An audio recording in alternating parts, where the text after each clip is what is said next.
ഞാനിപ്പം എടുക്കുന്നു. പിന്നെ എനിക്ക് ആദ്യം ഇതിനെപ്പറ്റി പറഞ്ഞപ്പോൾ ഞാൻ ലീലാമ്പഴത്തിനും എല്ലാവരും പറയുന്ന പോലെ ഞാൻ നെഗറ്റീവ് പറഞ്ഞാൽ എനിക്ക് പറ്റത്തില്ല, വേണ്ട എന്നോട് ഇതിനെപ്പറ്റി പറയണ്ട, എനിക്കൊരു ബിസിനസ് ഉണ്ട്, ഞാൻ അതുകൊണ്ട് ജീവിച്ചു പൊക്കോളൂ എന്ന് പറഞ്ഞു. അല്ല ലീലാമ്പഴം പറഞ്ഞില്ല, ഞാനൊന്ന് വരുന്നുണ്ടെന്ന് പറഞ്ഞു. ഇപ്പോൾ ഒരു ദിവസം ഞാൻ വീട്ടിലില്ലാത്ത സമയത്ത് വന്ന് അന്ന് സംസാരിച്ചപ്പോഴേ എൻ്റെ ഭർത്താവ് നെഗറ്റീവ് ആയിരുന്നു, മക്കളും നെഗറ്റീവ് ആയിരുന്നു. ഇപ്പോഴും അവര് നല്ലപോലെ നല്ലതായിട്ട് മാറിയിട്ടില്ല, ഇപ്പോഴും നെഗറ്റീവ്. പക്ഷെ ഞാൻ പറഞ്ഞു ഞാൻ ഇത്രയും നാളും ജീവിച്ച് എനിക്ക് 58 വയസ്സ് കഴിഞ്ഞു. അപ്പൊ ഞാൻ പറഞ്ഞു എനിക്ക് ഇത്ര നാളും ജീവിച്ചിട്ട് എനിക്ക് ഒന്നുമില്ല. അപ്പൊ ഞാൻ ഇനി കുറച്ച് ദിവസം ഞാൻ കുറച്ച് നാൾ 4-5 വർഷം നിന്നാൽ മതിയെന്ന് എല്ലാവരും ഇപ്പൊ നമ്മളെല്ലാവരും ഇല്ലെന്ന് പറഞ്ഞില്ല, 5 വർഷം നിന്നാൽ നമുക്ക് രക്ഷപ്പെടാണ്.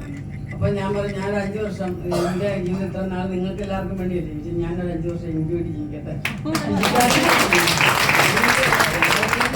വരുമാനം അപ്പൊ നിങ്ങൾക്ക് ഉപകാരപ്പെടുമല്ലോ. അപ്പൊ അതുകൊണ്ട് ഞാൻ അങ്ങനെ തന്നെ മുമ്പോട്ട് പോകുന്നത്. എനിക്ക് ആരൊക്കെ എന്ത് കെട്ടി പറയും നമുക്കറിയാം. നമ്മുടെ പിച്ചമ്മ സാറ് നമുക്ക് തരാമെന്ന് പറഞ്ഞ എല്ലാ കാര്യങ്ങളും സാറ് തരുന്നുണ്ട്. അതുപോലെ തന്നെ പിന്നെ തായ്ലൻഡ് അച്ചീവ് ആകാൻ വേണ്ടി എനിക്ക് അന്ന് 850 പോയിന്റ് വെക്കണമെന്ന് തോന്നുന്നു. അപ്പോൾ അത് ഞാനൊരു 19 ദിവസം കൊണ്ട് വെച്ച് എനിക്കതൊരു ഭാഷയായിരുന്നു,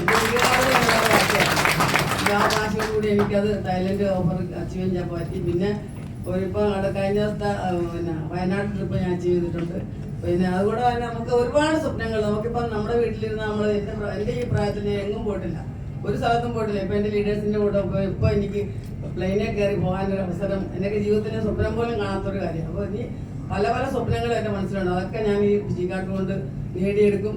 അത് നേടിയെടുത്ത് തന്നെ ഞാൻ മുമ്പോട്ട് പോകുള്ളൂ. എൻ്റെ ആരോഗ്യവും എനിക്കുള്ള ആയുസ്സും ഞാൻ ഈ ജിക്കാട്ടിൽ തന്നെ സമർപ്പിച്ച് ജീവിക്കുമെന്ന്